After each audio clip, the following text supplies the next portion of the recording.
So if we stayed, this is from Anthony in Plymouth, if we stayed in the EU, would they have us back on the same terms? This kind of speaks to what you were saying about punitive measures. Yeah. Will we be punished for trying to leave?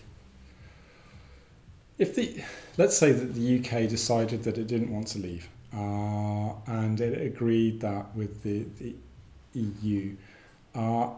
Well, there's two things. Let's say the EU agrees with the UK, then membership carries on as it does.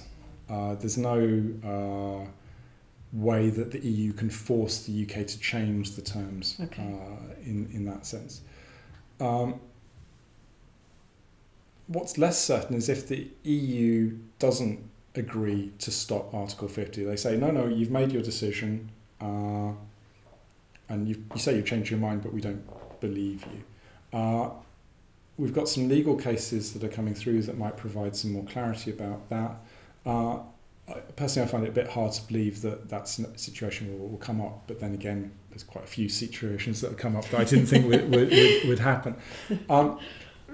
Broadly, the UK would find that if it stayed on as a member, it would have the same arrangements that it did, but that doesn't mean there wouldn't be a cost. I think one of the things that's been very clear is a kind of a reputational impact that the UK would look really problematic as a partner, changing policy.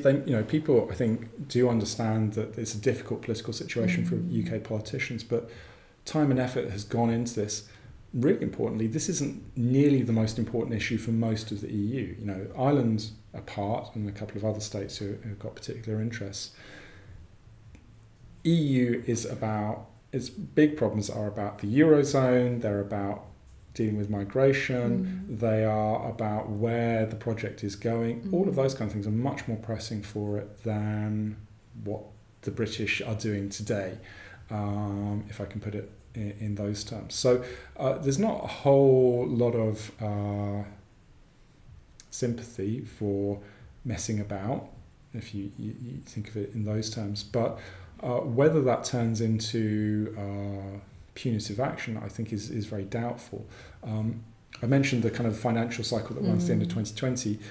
That new cycle's started being negotiated now. So one of the things that the 27 wants to do is get rid of this rebate mechanism, which was introduced back in the 80s because the UK wanted it because it paid too much, it felt, and didn't get enough out. So if the UK stayed in, they might say, well, we're still going to get rid of the rebate mechanism, so you might end up paying more than you have done before. So go back to that question about paying. So yeah, the ability of the UK to convince others to support its course of action might well be more limited in the future. Other countries, the countries that the UK has worked with historically, have already kind of tried to find new partners to help each other out, and they may say, well, okay, we'll do some stuff with the UK, but we've got to think about the future, and if you're an unreliable partner, that might come at a certain cost. So I think there are going to be some impacts of staying in, but punitively, no, that's not at all where this is going, and I think that would not be a likely course of action. Well, that's quite a nice note to end on. Also, I think it's quite a nice note to end on that there are other things going on in the EU. Yeah. Sometimes it can feel like it's the whole world is thinking about this, but there are other things on their plate. It's quite nice in a way. I find it quite reassuring. Simon, thank you so much. This has been so interesting. I hope that it's been interesting for you watching as well.